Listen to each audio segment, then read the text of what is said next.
हरे कृष्णा। सभी भक्तों का स्वागत है आज की कृष्ण कथा में। तो आज हम कृष्ण कथा करेंगे। तो पहले हम मंगलाचरण करते हैं और फिर कृष्ण कथा करेंगे। ओके। ओम अज्ञानतिमिरान्धस्य ज्ञानञ्जनशलाकया चक्षुरुन्मीलितं येन तस्मै श्रीगुरुवे नमः। श्रीचैतन्यमनोभीष्टं स्थापितं येन भूतले स्वयं रूपः कदा मह्यं ददाति स्वपदान्तिकम्। वन्देऽहं श्रीगुरो श्रीयुतापदकमलं श्रीगुरून् वैष्णवांश्च श्रीरूपं साग्रजातं सहगणरघुनाथान्वितं तं सजीवम् साधुवेतं सावधूतं परिजनसहितं कृष्णचैतन्यदेवम् श्रीराधा कृष्णपादान् सहगणललिता श्रीविशाखान्त विशांच। हे कृष्ण करुणा सिंधु दीनबंधो जगतपते गोपेश गोपिका कांता राधा कांता नमस्ते। तप्त कांचना गौरांगी राधे वृंदावनेश्वरी वृषभानुसुते देवी प्रणमामि हरिप्रिये। वाञ्छाकल्पतरुभ्यश्च कृपा सिन्धुभ्य एव च पतितानां पावनेभ्यो वैष्णवेभ्यो नमो नमः। जय श्री कृष्ण चैतन्य प्रभु नित्यानंद श्री अद्वैत गदाधर श्रीवासादि गौर भक्त वृंद। हरे कृष्णा कृष्णा कृष्णा हरे हरे हरे राम राम राम हरे हरे। रामाय रामभद्राय रामचंद्राय वेदसे रघुनाथाय नाथाय सीताया पते नमः। नमो विष्णुपादाय कृष्ण पृष्ठाय भूतले श्रीमते भक्ति वेदांत स्वामिनी नामिने। नमस्ते सारस्वते देवे गौरवाणी प्रचारिणे निर्विशेष शून्यवादी पश्चात देशतारिणे। ओके, हरे कृष्णा। तो आज से हम शुरू करेंगे कृष्ण लीला। किसकी लीला? लीला पुरुषोत्तम भगवान की। एक तो होते हैं पुरुष, एक होते हैं पुरुषोत्तम, पुरुषों में भी उत्तम पुरुषोत्तम। तो उनकी लीला का हम श्रवण करेंगे, क्योंकि प्रभुपाद जी कहते हैं कि जन्माष्टमी के महीने हमें कृष्ण बुक पढ़नी चाहिए, पूरी कृष्ण बुक पढ़ लेनी चाहिए। जन्माष्टमी या तो 7 दिन रह गए हों तब, या पूरे महीने पढ़ सकते हैं, ठीक है। और उन्होंने बोला है कि सोने से पहले 10-15 मिनट हमें श्री कृष्ण बुक पढ़नी चाहिए, यानी श्री कृष्ण की लीला, क्योंकि लीला है उसमें सारी, तो श्री कृष्ण की लीला का श्रवण होता है, फिर हमें सोना चाहिए। तो इसमें हम जानेंगे 3 चैप्टर देखे कवर करने की कोशिश करेंगे 7-8 दिन में। एक तो श्री कृष्ण का प्राकृत, और दूसरा जो देवता उनकी घर में स्तुति करते हैं, जब घर में होते हैं भगवान तब, और फिर तीसरा है जब वो जन्म लेते हैं, ठीक है। तो ये तीनों पढ़ने की कोशिश करेंगे। बड़े बड़े हैं चैप्टर, 2 बड़े बड़े हैं, एक थोड़ा छोटा है लास्ट का, लेकिन पढ़ना ही है। जिसको जहां समझ में ना आए वो हैंड रेस कर सकता है कि मुझे यहाँ समझ में नहीं आए क्या मतलब है, तो वो मैं बताऊंगा। और जब तक सब समझ में आता रहेगा मैं पढ़ता रहूंगा, ठीक है। ज्यादा व्याख्या नहीं करूंगा, नहीं तो फिर हो भी नहीं पाएगा। और मैं क्या बताने वाला था, हाँ। तो भगवान कैसे प्रकट हुए, वासुदेव और देवकी कैसे उन्हें बंदी बना लिया कंस ने, क्यों बंदी बना लिया, क्या कारण था बंदी बनाने का, किस तरीके से 6 पुत्रों को मारा उसने, वो 6 पुत्र कौन थे पिछले जन्म में, वगैरह वगैरह सब बताएंगे, ठीक है। ओके, तो लेट्स स्टार्ट करते हैं। और ये श्री कृष्णा बुक जो प्रभुपाद जी ने समर्पण करी है, वो अपने पिताजी को समर्पण करी है, गौरडे मोहन जो है, उन्होंने अपने पिता को समर्पण करी है कृष्णा बुक, ठीक है। और कृष्णा बुक में एक श्लोक आता है जो माधवाज ने भी गाया था, शायद तुमने किसी सॉन्ग में सुना होगा, एक सेकेंड। और इसमें जॉर्ज हैरिसन, उसने भी कुछ 2 शब्द बोले हैं कृष्ण भावनामृत के लिए, कि हमें कृष्ण भावनामृत स्वीकार करना चाहिए। हाँ, ये है भूमिका में, कृष्णा कृष्णा कृष्णा कृष्णा कृष्णा कृष्णा हे कृष्णा कृष्णा कृष्णा कृष्णा कृष्णा कृष्णा हे कृष्णा कृष्णा कृष्णा कृष्णा कृष्णा रक्षा माम कृष्णा कृष्णा कृष्णा कृष्णा कृष्णा पाही माम राम राघव राम राघव राम राघव रक्षा माम कृष्णा केशव कृष्णा केशव पाही माम। ये सुना है माधवास के किसी सॉन्ग में, सुना है ये? पार्टी में है ये, जल्दी जल्दी बोलते हैं, ट्यून भी जल्दी जल्दी चलती है। तो ये यहीं से उठाया उन्होंने कृष्णा बुक से, हम सोचे पता नहीं कहाँ से गया, ठीक है। और इसमें चैतन्य महाचरित आया है, चैतन्य चैतन्य मध्य में आया कृष्णा कृष्णा करके जो है। तो हम सीधा चैप्टर 1 पे चलेंगे, क्योंकि वैसे तो भूमिका है, प्रस्तावना है, बहुत बड़ी बड़ी है, तो हम सीधा चैप्टर 1 पे, ये है चैप्टर 1। दिखाई दे रहा है सबको ठीक से? कृष्ण दिखाई दे रहे हैं? ये पुरानी वाली है कृष्णा बुक, पुरानी बुक्स है ना, प्रिंटेड थी, ये वो है कृष्णा बुक। अभी जो नई प्रिंटेड है वो नहीं है। कृष्णा बुक ले लो ना, उसमें साथ में देखते रहे ना, या फिर जो नहीं, जब तक देखोगे नहीं पढ़ोगे नहीं समझ में क्या आएगा। फिर मोबाइल में नहीं, कृष्णा बुक होगी उसमें उठा लो या मोबाइल में देख लो, ठीक है। तो भगवान श्री कृष्ण का अवतरण, अवतरण मतलब कैसे अवतरण हुआ इस बारे में बताएंगे इसमें। तो मैं पढ़ना स्टार्ट करता हूँ, जहां समझ में ना आए हैंड रेज करना, ठीक है, फिर मैं बताऊंगा। आवाज ठीक आ रही होगी? अच्छा, आज तो दीदी भी सुन रही है। गुरगान में नेट नहीं चलता ना, और वहां समय ही नहीं मिलता होगा, ठीक है। एक बार यह संसार ऐसे राजाओं की अनावश्यक सैनिक शक्ति से बोझिल हो गया जो वास्तव में असुर थे, किंतु अपने आप को राजा मान रहे थे। होता है ना कि कभी अपने आप को राजा मानते लेकिन होते असुर हैं, क्योंकि काम सारे असुर वाले कर रहे होते हैं। तब संसार विक्षुब्ध हो उठा और पृथ्वी की अधिष्ठात्री देवी, जिसे भूमि कहते हैं, इन आसुरी राजाओं से उत्पन्न अपनी विपदाओं को बताने के लिए ब्रह्मा जी के पास गई।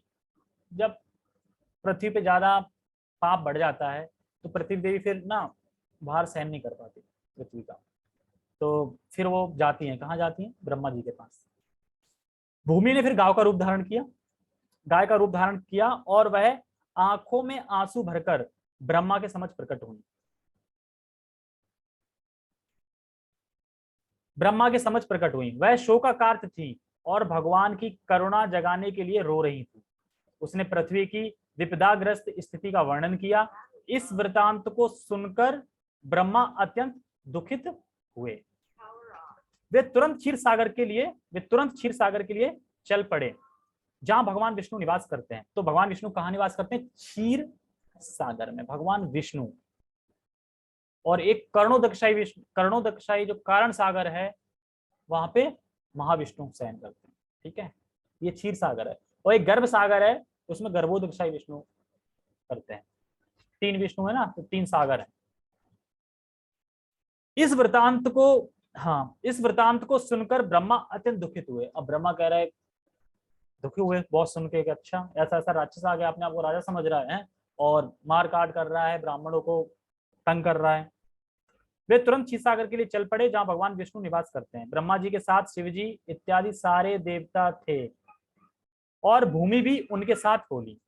क्षीर सागर के तट पर आकर ब्रह्मा जी विष्णु को, जिन्होंने पहले वराह का दिव्य रूप धारण करके पृथ्वी लोक की रक्षा की थी, प्रसन्न करने का उपाय करने लगे। तो पहले जब पृथ्वी पे विपदा आई थी एक बार, तब वराह अवतार हुआ था, ब्रह्मा के नख से निकले थे, उन्होंने पृथ्वी की रक्षा करी थी। अब कैसे पृथ्वी रक्षा करेंगे? तो ब्रह्मा उपाय सोच रहे कैसे रक्षा होगी, क्या बोलूं, क्योंकि ब्रह्म जैसे कुछ होते हैं ना कि अगर हमें किसी प्रधानमंत्री के पास जाना है तो उसके चमचे वमचे या कुछ होते हैं, तो बड़ा वो सोचते हैं कि कैसे प्रधानमंत्री को मतलब इस बारे में बताएं, योजना बनाते एक तरीके से, डर भी लगता है, हाँ, ऐसे करके बोलते हैं। इसी तरीके सारे देवता भयभीत होकर मतलब जा रहे हैं कि कैसे हम भगवान को मनाएंगे, दर्शन होंगे कि नहीं होंगे भगवान के, क्योंकि हर किसी को भगवान के दर्शन भी नहीं हो पाते, ब्रह्मा जी को भी नहीं हो पाते।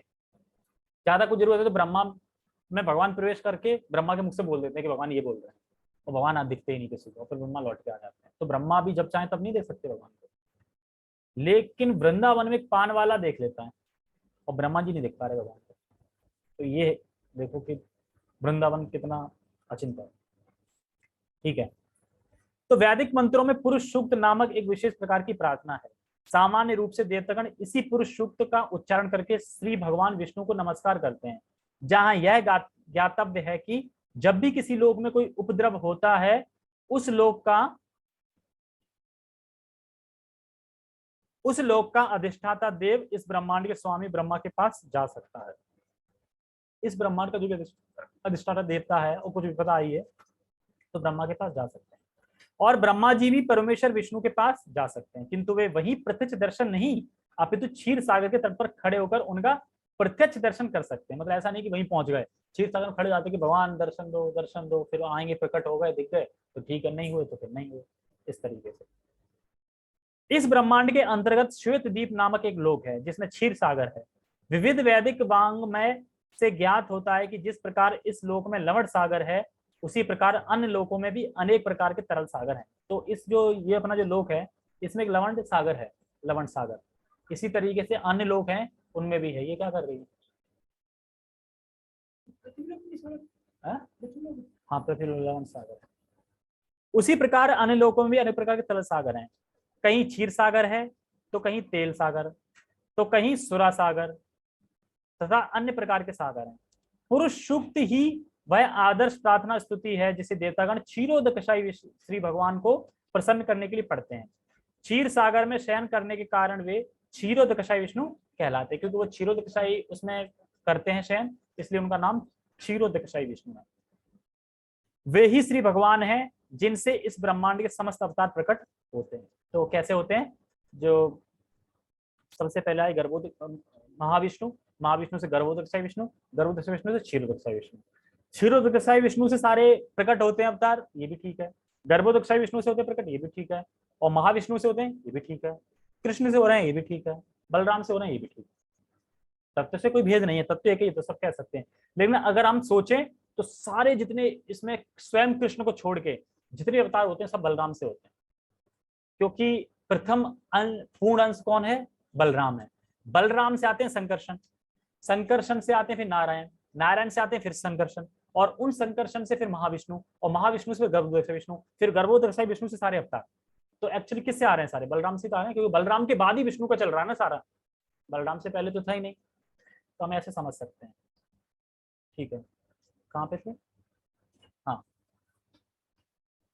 जब भी देवताओं ने श्री भगवान की स्तुति पुरुष सूक्त द्वारा कर ली तो उन्हें कोई उत्तर नहीं मिला। कर लिया, प्रार्थना भी कर ली, फिर कोई उत्तर ही नहीं मिला। अतः ब्रह्मा जी स्वयं ध्यान करने में लग गए और तब भगवान विष्णु ने उन्हें एक संदेश भेजा। ब्रह्मा ने इस संदेश को देवताओं तक प्रेषित कर दिया। वैदिक ज्ञान प्राप्त करने की यही विधि है। तो वैदिक ज्ञान हमें कैसे प्राप्त करना है? कि ब्रह्मा से ज्ञान, ब्रह्मा को जब स्वयं प्रकाशित हो गया ज्ञान कि भगवान क्या कह रहे हैं, तो फिर ब्रह्मा ने आगे बताया, तो उन्होंने फिर कहा। तो यही एक प्रोसेस है वैदिक ज्ञान धारण करने का, कि हम अपने गुरु से सुने, और गुरु से सुने यथावत प्रस्तुत कर दें आगे। ये नहीं कि अपना कुछ मिला दें उसमें, यथावत प्रस्तुत कर दें। यह वैदिक ज्ञान सर्वप्रथम श्री भगवान से ब्रह्मा को हृदय के माध्यम से प्राप्त होता है, जैसा कि हम श्रीमद् भागवतम में सुनते हैं। क्या सुनते हैं? तेने ब्रह्म हृदय आदि कवये, यानी वेदों का दिव्य ज्ञान हृदय के द्वारा ब्रह्मा तक प्रेषित हुआ।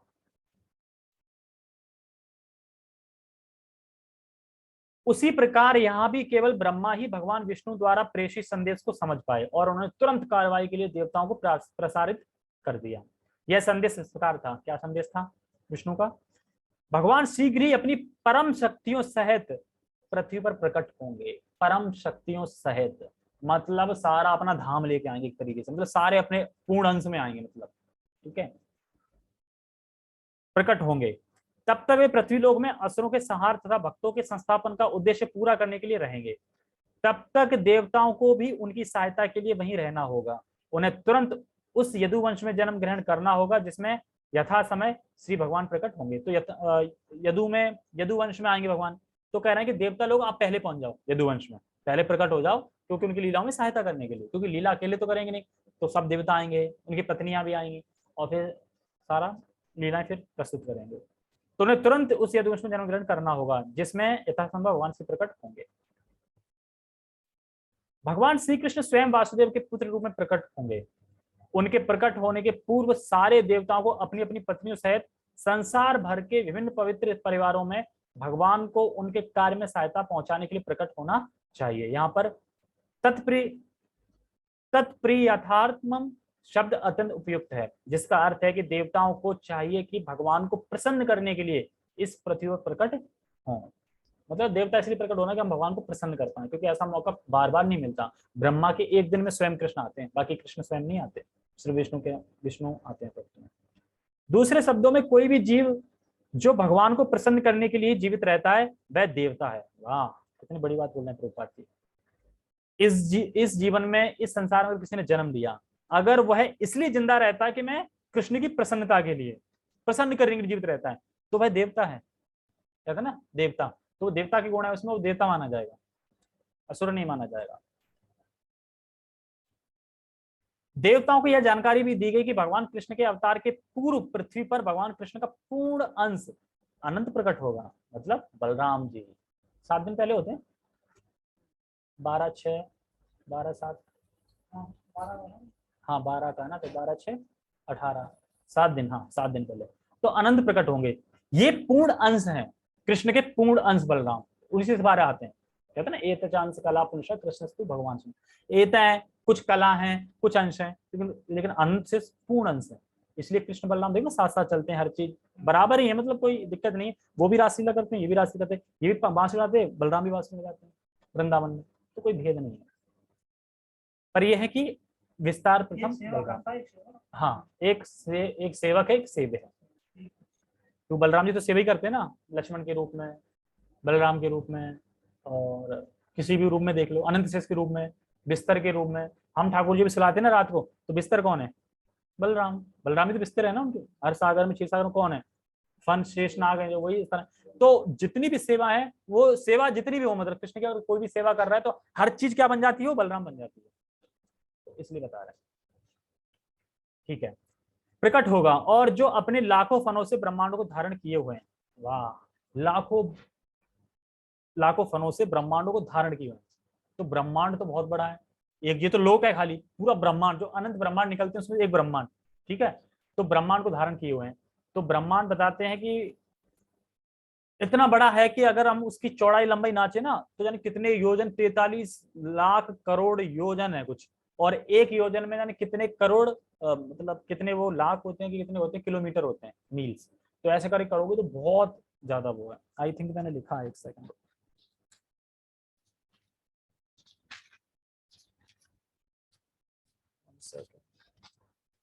लिखा था।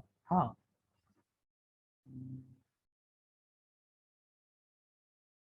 हाँ, शेषनाग के ऊपर पृथ्वी रखी है, तो पृथ्वी का विस्तार कितना है पता है?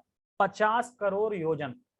50 करोड़ योजन इतना पृथ्वी का विस्तार है। मतलब पृथ्वी कितनी बड़ी है अगर कोई देखे, तो पृथ्वी का बता रहे हैं 50 करोड़ योजन। और एक योजन कितना होता है? 12 किलोमीटर। एक योजन 12 किलोमीटर और 8 माइल। तो अब करके देख लो, 50 करोड़ योजन और एक योजन होता है 12 किलोमीटर, तो कितने किलोमीटर हो जाए?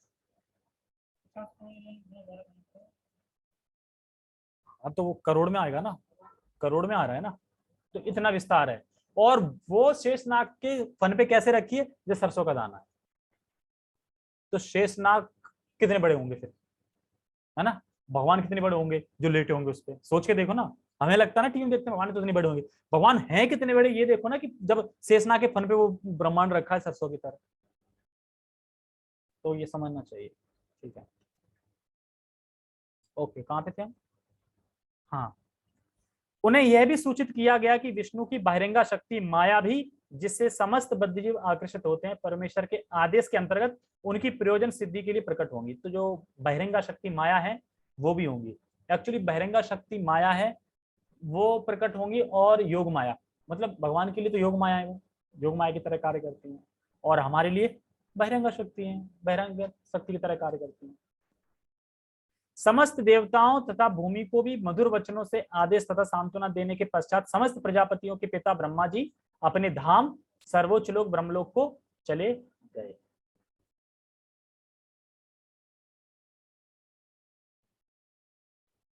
ठीक है। यदुवंश का नायक राजा सूरसेन, जो राजा सूरसेन थे, उनका लड़का था कंस पुत्र। ठीक है। यदुवंश का नायक राजा सूरसेन मथुरा प्रदेश, जिसमें मथुरा नगर आता है, तथा साथ ही सूरसेन नामक जनपद पर, जिसका नाम उन्हीं के नाम पर रखा गया था, शासन कर रहा था। राजा सूरसेन के शासन के कारण मथुरा नगरी समस्त यदु राजाओं की राजधानी बन गई। मथुरा इसलिए भी राजधानी बनी क्योंकि यदुओं का परिवार अत्यंत पवित्र था और वे जानते थे कि मथुरा ही ऐसा स्थान है जहां द्वारका के ही समान श्री कृष्ण का नित्यवास रहता है। जैसे द्वारका में नित्यवास रहता है श्री कृष्ण का, ऐसे ही मथुरा में रहता है। एक बार सूरसेन के पुत्र वसुदेव देवकी को ब्याह कर अपनी नव परिणीता पत्नी के साथ रथ पर चढ़कर अपने घर जा रहे थे। देवकी के पिता देवक ने प्रचुर दहेज दिया था, क्योंकि वह अपनी पुत्री को अत्यधिक चाहता था। उसने सैकड़ों रथ दिए जो पूर्णतः स्वर्ण मंडित थे। उस समय उग्रसेन का पुत्र कंस अपनी बहन देवकी को प्रसन्न करने के लिए वासुदेव के रथ के घोड़े की रास स्वेच्छा से अपने हाथ में लेकर हाँकने लगा। तो अपने बहन से इतना प्रेम करता था वो कंस, कि जब शादी हो रही थी तो वो छोड़ने जा रहा था। किसको? अपनी बहन को और बहनों को छोड़ने जा रहा था।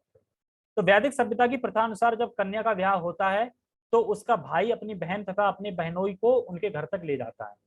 नवविवाहित कन्या को अपने पिता के परिवार का विच्छोह न खले, इसलिए भाई उसके साथ तब तक जाता है जब तक वह अपनी ससुराल ना पहुंच जाए। होता है ना कि विच्छुद मतलब शोक होगा, तो सब में भाई भी जाता है। ठीक, अब बता रहे हैं कि क्या क्या दिया। देवक ने जो पूरा दहेज दिया था वह इस प्रकार था: स्वर्ण हारों से मंडित 400 हाथी, 14,000 सुसज्जित घोड़े तथा, हाँ सॉरी 15,000 तथा 18,000 रथ। पुरानी भाषा में लिखो, 18,000 रथ। उसने अपनी व्यवस्था, हाँ उसने अपनी पुत्री के साथ जाने के लिए 200 सुंदर बालिकाएं भी भेजने की व्यवस्था की थी। क्षत्रियों की विवाह प्रणाली जो भारत में अभी प्रचलित है बताती है कि जब क्षत्रिय का विवाह हो तो दुल्हन के अतिरिक्त उसकी कुछ दर्जन तरुण सहेलियां भी राजा के घर जाएं।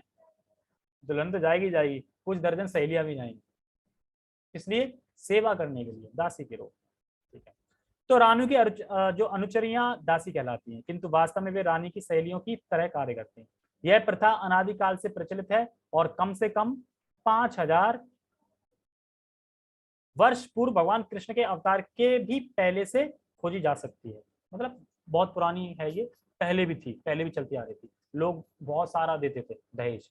अब मतलब दहेज में ऐसा नहीं कि पैसा वैसा, पैसा नहीं होता था, या तो स्वर्ण मुद्राएं, हाथी घोड़े रथ ये सब, और दासियां, ये सब ऐसे करके देते थे। ठीक है, तो इस प्रकार वासुदेव अपनी पत्नी देवकी के साथ 200 सुंदर कन्या भी लेते आए। जब दूल्हा तथा दुल्हन रथ पे जा रहे थे तो इस शुभ मुहूर्त की जानकारी देने के लिए अनेक प्रकार के बाजे बज रहे थे। शंख बिगुल ढोल तथा मृदंग एक साथ मिलकर मधुर संगीत समूह वादन की ध्वनि उत्पन्न कर रहे थे। जलूस अत्यंत मनोहर ढंग से निकल रहा था और कंस रथ को हाँक रहा था। तभी, तभी मतलब कुछ हुआ, क्या हुआ? तभी आकाश से अचानक एक आश्चर्यजनक ध्वनि गूंजी जिसने विशेष रूप से कंस को उद्बोधित किया। हे कंस, तुम कितने मूर्ख हो। क्यों मूर्ख हूं भाई? मैं अच्छे खासी जा रहा हूँ, मेरी बहन जा रही है, क्यों मूर्ख हूं? इसलिए मूर्ख हो, तुम अपनी बहन तथा बहनों को रथ हाँक रहे हो, किंतु तुम यह नहीं जान रहे हो कि तुम्हारी इसी बहन की 8वीं संतान तुम्हारा वध करेगी। बस जैसे ही उसने ये सुना, क्योंकि जो असुर और राक्षस होते हैं ना, वो होते हैं गिरगिट की तरह, गिरगिट की तरह रंग बदल देते हैं। तब तक तो बड़ा लाड़ दिखा रहा था अपनी बहन पे, और जैसे सुना कि इसका 8वां संतान मुझे मारेगा, तुरंत उसने तलवार निकाल ली, और एक सेकंड भी नहीं लगा, तुरंत तलवार निकाल के बाल पकड़ के मारने को तुल गया, ऐसे करके मारूंगा मैं। क्यों मारोगे भाई? मारूंगा, तो ये होते हैं राक्षस, राक्षस बुद्धि। तो उसके बाद फिर वासुदेव कह रहा है कि ये क्या है? अभी तो ये बड़ा खुश था, रथ हाँक रहा था, एकदम अचानक क्या हो गया? तो क्योंकि वो एक तरीके से भगवान के भक्ति थे, तो फिर वो उसको क्या देते हैं? शास्त्र का ज्ञान देते हैं और तर्क से समझाते हैं। मतलब शास्त्र का ज्ञान देते हैं, तर्क से समझाते हैं कि हे कंस, जब तुम्हारा जन्म हुआ था मृत्यु भी उसी समय लिख गई थी। जिसका जन्म हुआ है उसकी मृत्यु भी अवश्यंभावी है। तुम एक बार नहीं, तुम कितनी बार मर चुके हो? तुम हर 7 साल में मर रहे हो। तुम इसका कोई वश है? मान लो कि तुम आज नहीं मरोगे तो कुछ दिन बाद मरोगे, या आज मरोगे, तो तुम मृत्यु से इतना भय क्यों कर रहे हो? अगर क्यों इतना भय है तुम्हें? तर्क से भी समझाते हैं, वितर्क समझाते हैं। तो अब मैं जल्दी जल्दी पढ़ता जाता हूँ, ये खाली वो शास्त्र तर्क से समझाएंगे कंस को, तो वहां तक मैं जल्दी जल्दी पढ़ता जाता हूँ। ठीक है, कंस भोजवंशी उग्रसेन का पुत्र था। कहा जाता है कि कंस समस्त भोजवंशी राजाओं में से सर्वाधिक आसुरी था। आकाशवाणी सुनते ही उसने देवकी के केस पकड़ लिए और अपनी तलवार से मारना चाहा। वासुदेव को कंस के इस दुर्व्यवहार पर आश्चर्य हुआ, अतः वे अपने इस क्रूर निर्जल साले को शांत करने के उद्देश्य से अत्यंत तर्क तथा प्रमाण सहित इस प्रकार बोले। हे मेरे प्रिय साले, साले कंस, तुम भोजवंश के सर्वाधिक प्रसिद्ध राजा हो और लोग तुम्हें महानतम योद्धा तथा पराक्रमी के रूप में जानते हैं। आखिर तुम इतने क्रुद्ध क्यों हो गए हो कि अपनी बहन बहन को उसके विवाह के शुभ अवसर पर मारने के लिए उद्यत हो गए हो? तुम अपनी मृत्यु से इतने भयभीत क्यों हो? मृत्यु तुम्हारे जन्म के साथ ही उत्पन्न हो चुकी है। जिस दिन तुमने जन्म ग्रहण किया उसी दिन से तुम्हारी मृत्यु प्रारंभ हो गई है। मान लो कि तुम 25 वर्ष के हो, इसका अर्थ यह हुआ कि तुम पहले ही 25 वर्ष मर चुके हो। तुम पर हर पल हर क्षण मर रहे हो, तुम हर पल हर क्षण मर रहे हो, तो फिर मृत्यु से इतना क्यों डर रहे हो? अंततः मृत्यु अवश्यम भावी है, तुम चाहे आज मरो या 100 वर्ष बाद, तुम मृत्यु से बच नहीं सकते। तो फिर मृत्यु से इतना क्यों डरते हो? तो वस्तु तो मृत्यु का अर्थ है इस वर्तमान शरीर को त्यागना और दूसरा शरीर धारण करना, इसको मृत्यु बोलते हैं। जैसे कि मैंने गिलास उठाया और पानी पिया, तो इस प्रक्रिया क्या बोलेंगे? पानी पीना प्रक्रिया बोलेंगे। मान लो कि और एग्जांपल बताता हूँ, जैसे कि जो शादी होती है, तो शादियों में कुछ रस्में होती हैं जिनका नाम होता है ना। तो इसी तरीके से इस चीज का भी एक नाम है, लेकिन उसका नाम मृत्यु, लेकिन हम मृत्यु सुन सुन के घबरा जाते हैं। मान लो इसका नाम मृत्यु ना होता, इसका नाम होता हैप्पी, इसका नाम हैप्पी होता। मान लो कि एक इंसान ने अपना वर्तमान शरीर त्याग दिया, पुराने कपड़े त्याग दिए, नए पहन लिया, इसको बोलते हैं हैप्पी, मतलब दूसरा शरीर मिल गया, हैप्पी।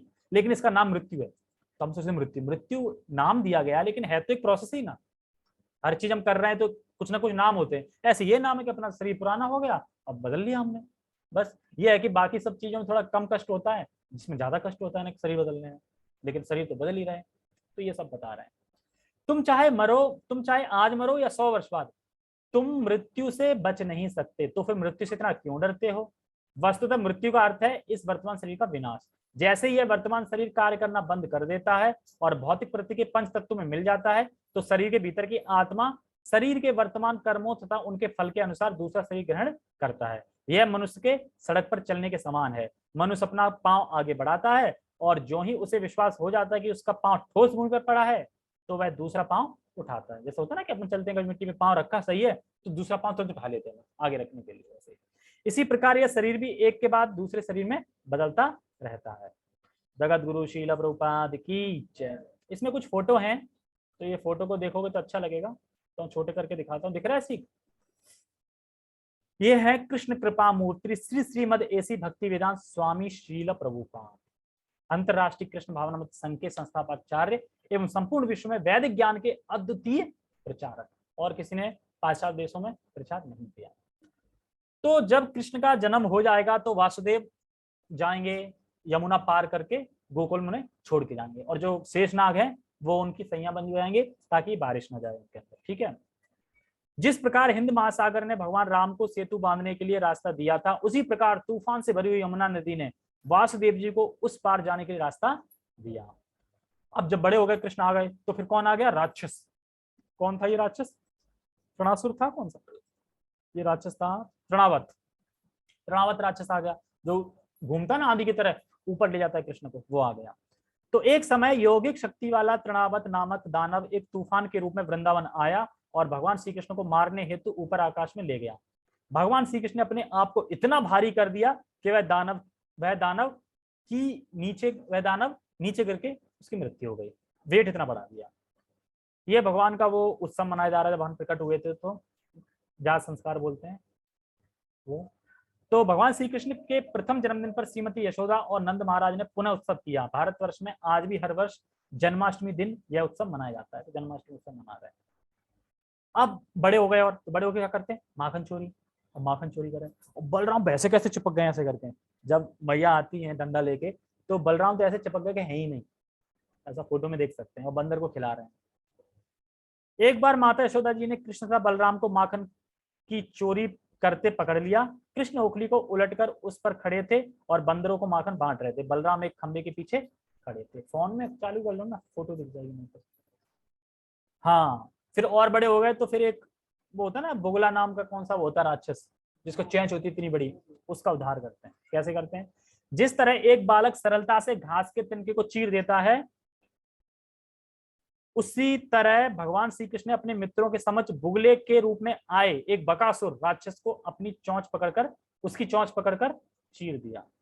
ओके, हरि बोल। फिर उसके बाद जो कौन था नाग, कौन सा नाग था? कालिया नाग। कालिया नाग को कैसे भगाया, तो इसमें बताते हैं। भगवान श्री कृष्ण ने यमुना नदी के जल को विषमय बनाने वाले कालिया नाग के मस्तक के ऊपर नृत्य किया। जब कालिया नाग कृष्ण को पराजित ना कर सका, तो उसे यह महसूस हुआ कि यह पूर्ण पुरुषोत्तम भगवान है, और तब भगवान श्री कृष्ण के शरण में गया।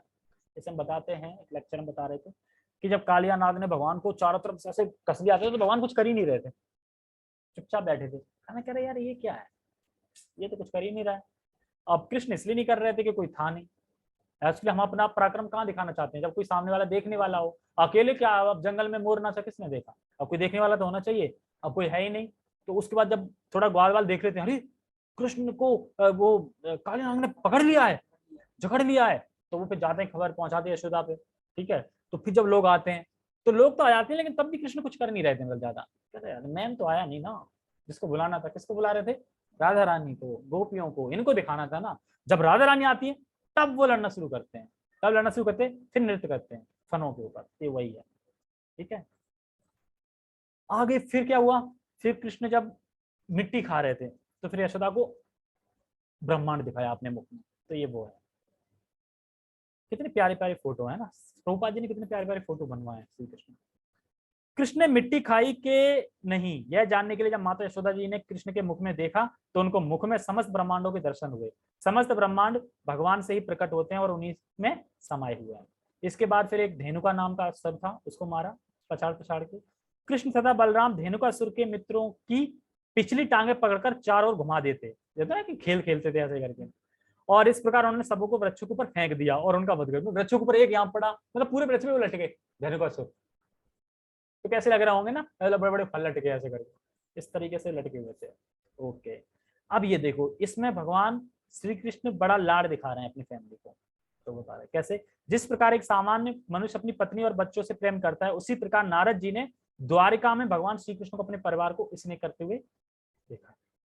इसके बाद जरासंध को कैसे मारा, ये उसका फोटो है। जब जरासंध नीचे गिरा, तब भीमसेन ने तुरंत ही उसका एक पैर धरती के साथ दबाया और दूसरे पैर को अपने दोनों हाथों से पकड़कर उसके शरीर के 2 टुकड़ों से विभाजित कर दिया। ये तो सबको फेमस पता है, कंस को मुक्के से मार मार के, छाती मार मार के खेल खत्म कर दिया। तो कंस को श्री कृष्ण उसके आसन से घसीटकर मल्लयुद्ध के मंच पर ले आए और उसे नीचे फेंक दिया। तक क्षण ही श्री कृष्ण उसकी छाती पर चढ़ बैठे और बारंबार उस पर प्रहार करने लगे। केवल उनके मुष्टि प्रहार से कंस ने प्राण त्याग दिए। इसके बाद अग्र पूजा, तो राजा युधिष्ठिर ने राजसूय में यज्ञ में पूर्ण पुरुषोत्तम भगवान श्री कृष्ण को अग्र पूजा का स्थान दिया।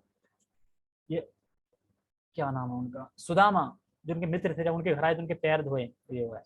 भगवान श्री कृष्ण ने अपने ब्राह्मण मित्र सुदामा को अपने आसन पर बिठाया और स्वयं उनका सुयोग अतिथि सत्कार करते हुए उनके चरण धोए और उनके लिए फल शरबत लाए।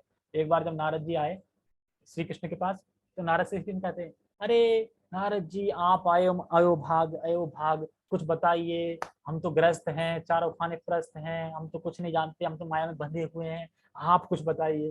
कृष्ण खुद कह रहे हैं, सबको सबको घुमाते हैं और खुद कह रहे हैं नारद से कि हम तो प्रस्त हैं, हम तो ग्रस्त हैं, हमें पता नहीं, हम तो माया से बंधे हुए हैं, आप बताइए, कुछ उपदेश दीजिए इस तरीके से।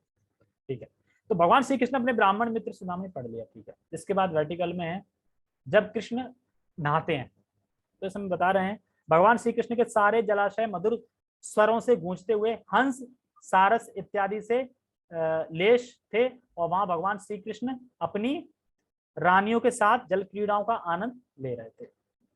ये है उसका, जब भगवान द्वारका जाते हैं, तो द्वारका, तो भगवान श्री कृष्ण द्वारका में आगमन। ठीक है, तो वहीं से आ गया है, और आत्मा देहांतर करता रहता है। तो आत्मा, शरीर एक्चुअली यहीं रह जाता है पुराने वस्त्रों की तरह, और आत्मा देहांतर करता रहता है। देखो ना कितनी सतर्कता से पौधे का कीड़ा एक टहनी से दूसरे में जाता है। इसी प्रकार जब उच्च अधिकारी यह निर्णय लेते हैं कि अगला शरीर कैसा हो, तो जीव अपना शरीर बदल देता है। जब तक जीव इस भौतिक संसार में बद्ध रहता है, तब तक उसे एक के बाद दूसरा भौतिक शरीर ग्रहण करना होगा। उसे अगला शरीर उसके इस जीवन के कर्मों तथा उनके फलों के अनुसार प्रकृति नियमों द्वारा प्रदत्त होता है। तो हम इतना ही करेंगे क्योंकि समय भी हो गया है। ठीक है, याद रखना पेज नंबर कितना है, 53। ठीक है, एक की ड्यूटी है 53 याद रखना। और मैं क्या बोलने वाला था, हम समझ नहीं पाते, अगर मान लो कोई मोर की पेंटिंग बनाता है और सेम टू सेम मोर की पेंटिंग बना देता, हम उसको क्या बोलेंगे, यार कितना बुद्धिमान है, कितने मेहनत से मोर की पेंटिंग बना दी। और जिसने मोर बनाया वो, जिसने पक्षी, कलरफुल पक्षी देखे ना, किसने बनाया वो, उसके जैसे कोई बना नहीं सकता। बना लेगा तो वो बहुत बुद्धिमान है ना, रूबरू उसे दिखे, लेकिन उसने बनाया भी, आत्मा भी, परमात्मा भी, तो वो कितना होगा, उसके बारे में सोचो। ठीक है, तो कुछ लोग चले गए, भाग गए इसमें से लगता है। ठीक है, जगत गुरु श्रील प्रभुपाद की जय। श्रीमद् भागवतम की जय। एक्चुअली भागवतम का 10वां स्कंद है ये, उसी की व्याख्या हमने ओम नमो भगवते वासुदेवाय नहीं कह पाया, कल से कहेंगे, ठीक है। हरे कृष्णा।